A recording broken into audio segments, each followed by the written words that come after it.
Good morning from a frosty, dark Eastwood Lock. We came up here yesterday on Michael's birthday.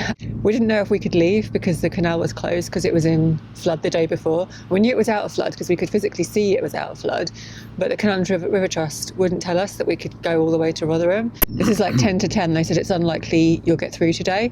We were like, oh, okay, let's just wait for the official call back. And then 10 minutes later, and I just refreshed the notices and no notice had gone. So 10 minutes after saying, you won't get through today, probably. They just cleared the notice. But they did call us back about 20 minutes later. You know, it's definitely a river that was recently in flood. There's debris everywhere. Because we were finding it a little bit hard to understand why it didn't open because the water level went down weeks and weeks ago. It was obviously extremely bad. Yeah, and there was obstacles that they had to clear and stuff. So yeah, we got here just after sunset yesterday and that was Michael's birthday. Yep. Roughly a quarter mile that way is a Morrison's. So I walked probably about 4 miles to get to it because you have to walk back to the lock, around and along the towpath to a thing that allows you to go over a train. At which point I was faced with a decision. I could go right and try and take a shortcut through near where this Boots was. And I was like, there is an opening there, but I'm not sure. If I'd gone that way, which I was able to do on the way back, it cuts off 45 minutes of walking. But I didn't.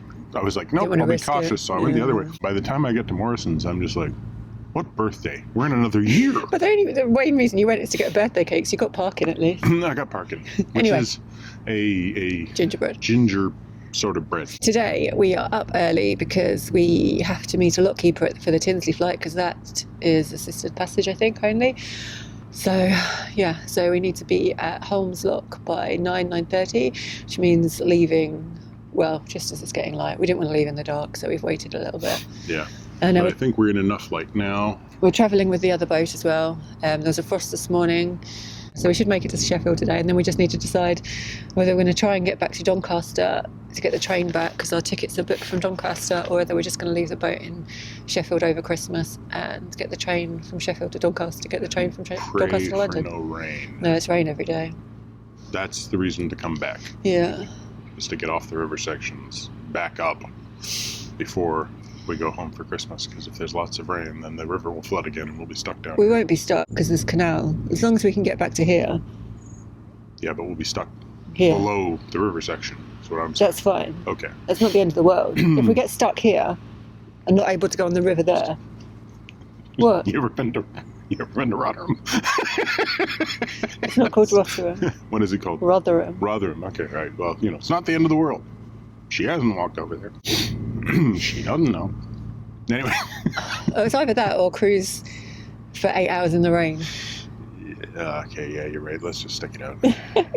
All right, let's get going. I think the others are up and ready. So. Yep, and as you can see, the light levels have come up quite a bit. So we can actually see swans. So, we're on our way. All right, we need to get George back on the boat and get the cameras ready.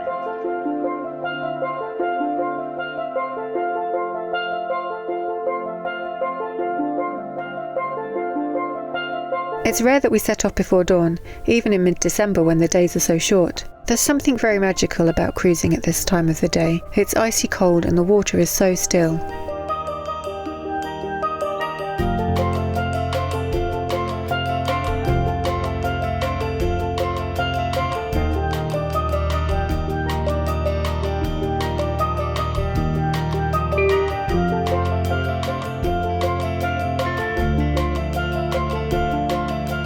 It's about 1.5 miles cruise to Rotherham Lock. We'll soon be joining the Sheffield and Tinsley Canal.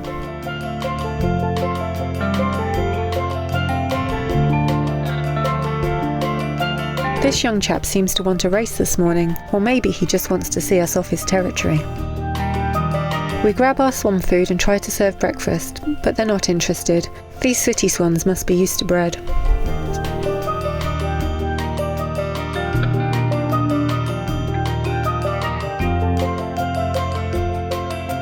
Don't worry, George. Once you're at the lock, you can walk the rest of the way.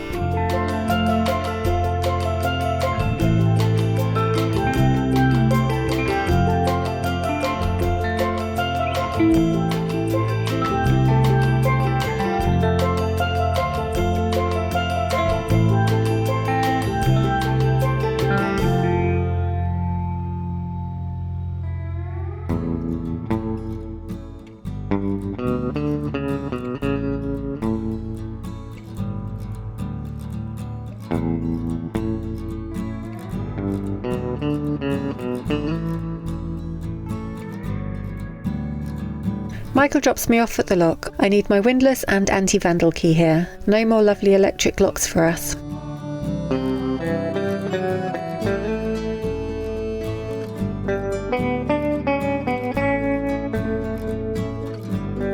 These gates are heavy and I'm totally out of practice. Thankfully, Karen comes to help me.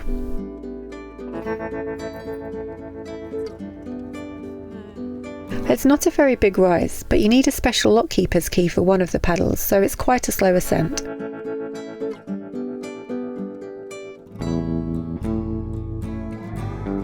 It's about a mile to the next lock and George wants to walk, so the boats travel ahead while we close the gates and follow on foot.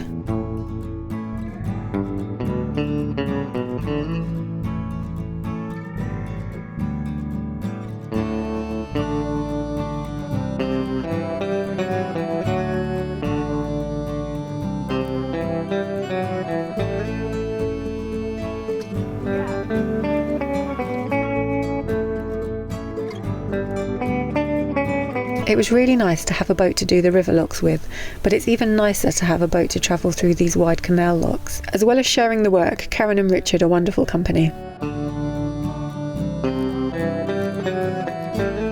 There's a lot of water in this canal and it's pouring over the gates as we come up.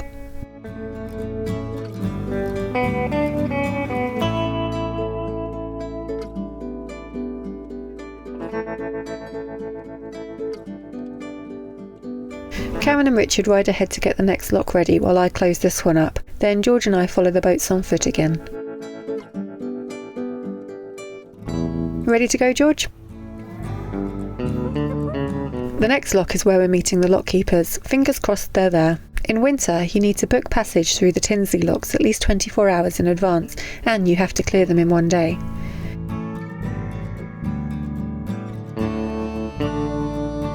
Of course, the lock keepers are ready and waiting for us. We cruise straight in.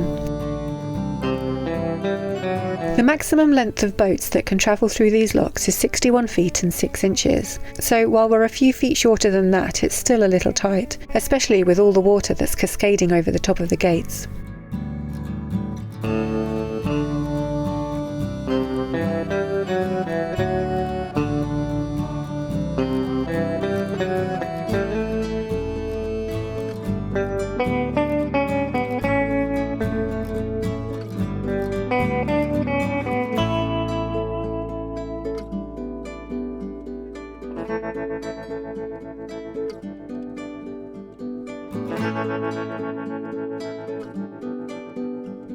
Either Michael's really cold or he's decided to dress as a ninja for the day.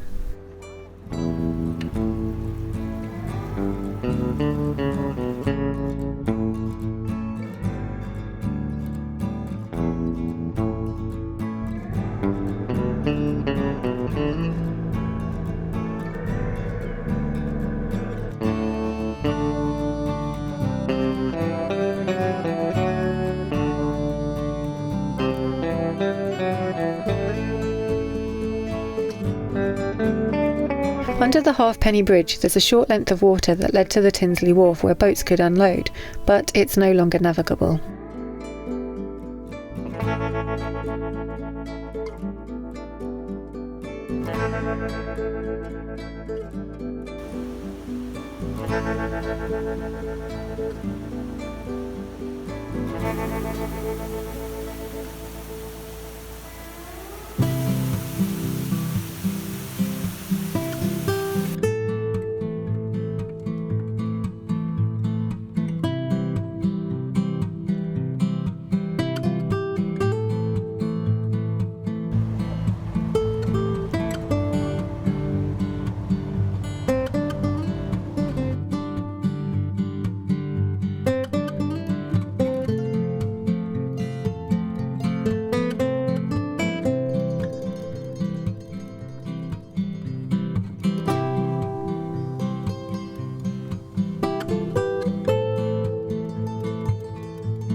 There's really not much spare room in this lock.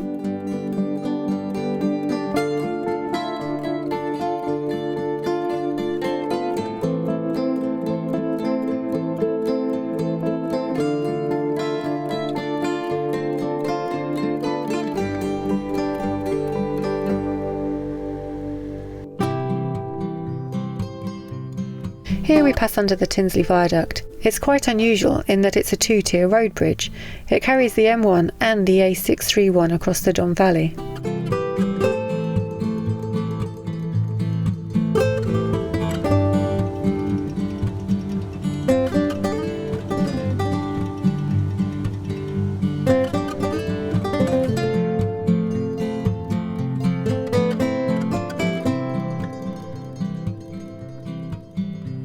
It has slowly become much more urban, and here the canal passes the vast Meadowhall shopping centre.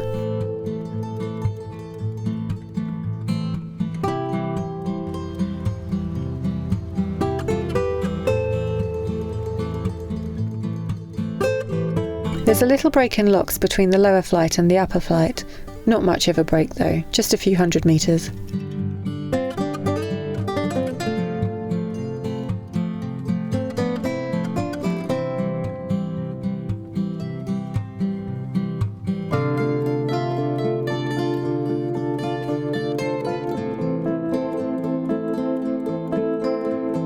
This is lock 7/8. I'm guessing from the name this one lock has replaced two separate locks.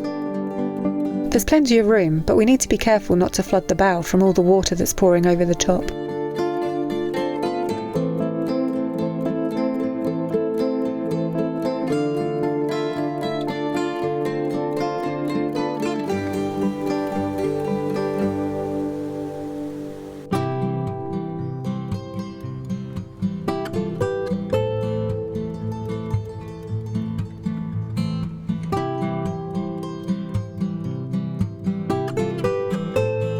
George has developed this habit of wanting to taste every canal we cruise on. Either that or he's just always thirsty. I'd better get him some clean water at the next lock.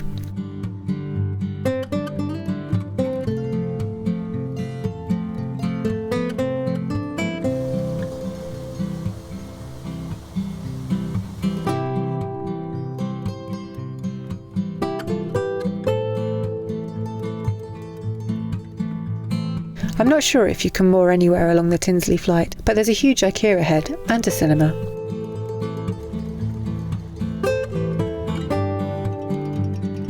We take it in turns to walk ahead to get the next lock ready, while someone else stays behind to close the gates behind the boat. Sometimes the lockkeeper does this for us instead. This makes travelling up the flight much faster and much more efficient. Having two boats and a lock also means we're not bashed about by all the flowing water.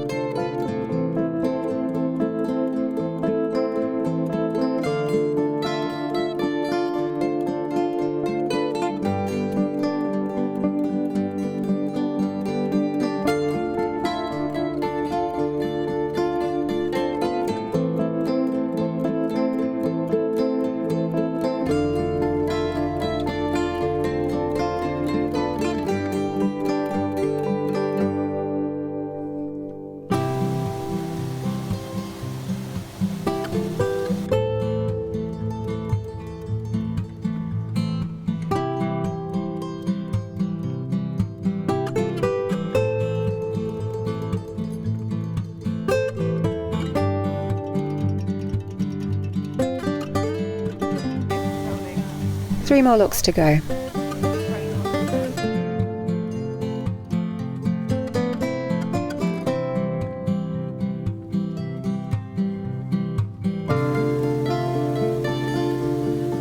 There are lots of walkers about now, as things have gone a little more rural again.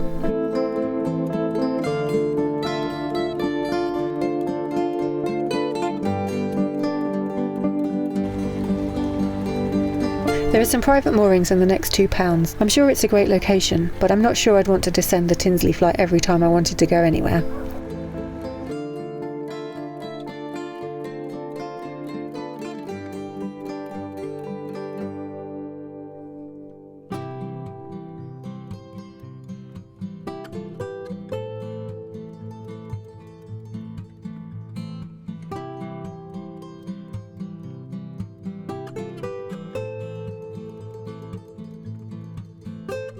It's been a long climb, it's been a long few days, but we're finally on the last lock.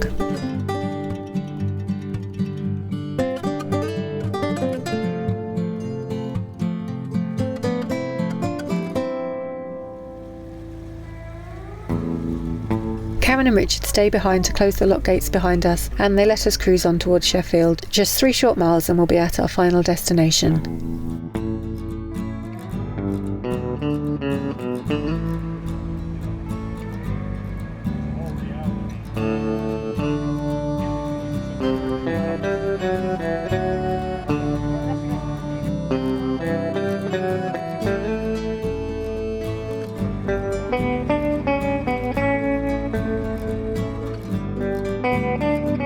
There's lots of signs that we're approaching the city centre, disused warehouses and bridge after bridge.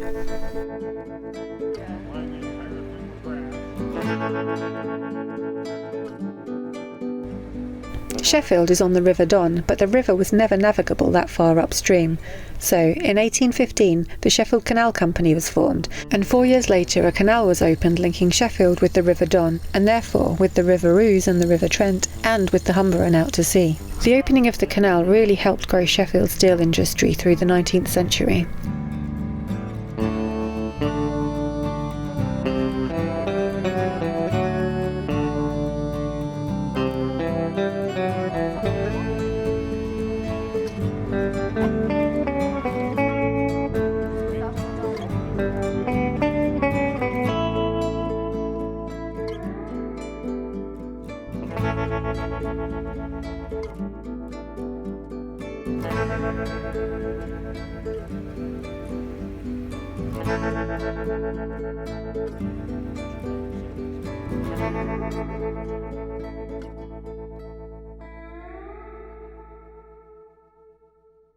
Michael looked like a complete ninja today. You looked really scary.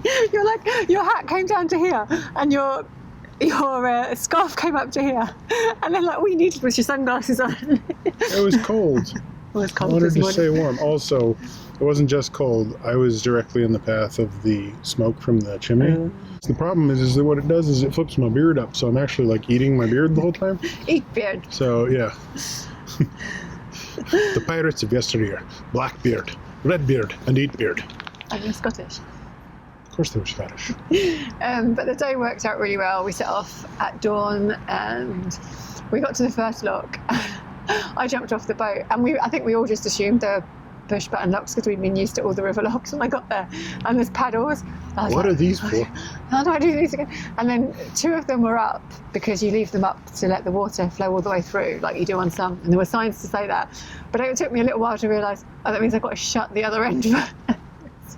And then there's these anti-vandal locks on that I couldn't work out to the end of the flight. I didn't work out. So, no, they don't.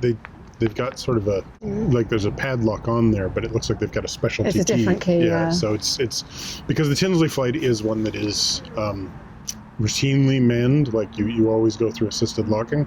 So it makes sense that they've got kind of their own keys on there, but there were a few locks we hit that had them in place but weren't technically part of the Tinsley flight. So, and then there was that one where they're like, the locks have this like big metal cover that like lifts off, and I got to one and I went to lift it off and it was really rusty, and so I thought, oh, I need to put some force in because it's rusted. Yeah, because normally it's like just you go back on a hinge, and I lifted it up and it just came off in my hand, and these things are really heavy, so all of a sudden I've got the weight of this. Yeah, and you're laughing after you've gone But the Lockie said that someone fished it out with a magnet probably and just rested it on there because he just got rid of it. Luckily, though, for the most part, the locks were pretty easy. They went pretty smoothly. It was a really we made good it day. down here to the marina, where we have figured out, after a wee bit of confusion, what our mooring arrangements are going to be for the next little while. Can I have a moan? You can moan. There's a sign that says visitor moorings, 48 hours. And I'm like, that's great, we can stay here 2 weeks because it's winter. No, the sign's wrong. These moorings belong to the marina, and they very kindly let you have 24 hours, but then they charge after that, which is, I don't have any problem with that, but make sure the sign says that.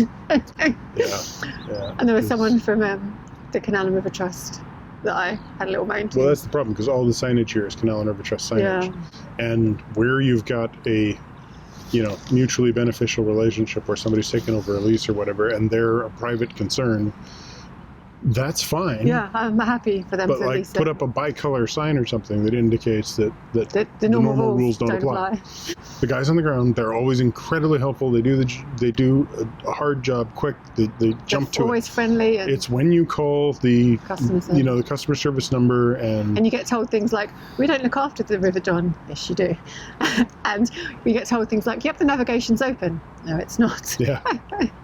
And you tweet them and they say, give us a call. And now there's this layer of indirection because they've contracted out the phone services. It used to be you could only call between certain business hours, and now it's like you. So it's been improved. They've been trying to improve it because you can call at the weekend. But then if you call at the weekend, they're like, call back Mondays. Yeah. And yeah, that's the other thing. When I tweeted them and said, is there an update on this notification? And I didn't say what it was about, but I linked the notification, and it was about flooding, and it hadn't been updated for a good while. They replied with, as soon as the work's finished, we'll update the notice. Yeah. I'm like, it's not works. No, and especially because this is 3 days after we've had to call in to say, wait a minute, there's a notice in place that hasn't been updated. Is this still in effect? And they're like, oh, no, it's not in effect. Yeah, I told him that. I told him there was 2 notices for the same stoppage and nobody updated the second one. Yeah. He was surprised at that. It's been good fun. Poor guy. Poor guy. That's the end of this video? Oh yeah, it would just be me moaning about things that I was moaning about. Yeah, it's all complaining. Anyway, the upshot is that we have to pay for this visitor mooring, which is whatever. Perfectly fine, because we're going to be here for a week. But it's perfectly fine, but I wish the sign would say that. I know. But they're being very conducive, it's like... Oh yeah, the marine has been great. The marine has been great. It's the sign that's annoyed me. It's the sign, the noise. If we knew, the marina was already working ahead with us and everything, and they were like, they're going to give you a spot, no problem. They've been... It's just the fact that there's this blue signage that lends you to think that you have a different situation than you do. Anyway... By the time you see this, it won't be Christmas anymore. But right now, we're getting ready to go visit family for Christmas. So we've been doing, goofy things like Secret Santa shopping and all that. This is the last vlog for us before Christmas. So thank you very much. Thanks for watching. Give us a thumbs up. Comment down below if you want to. Subscribe and hit the bell for notifications. And one way or another, if it is June, but you didn't get Merry Christmas before, Merry Christmas.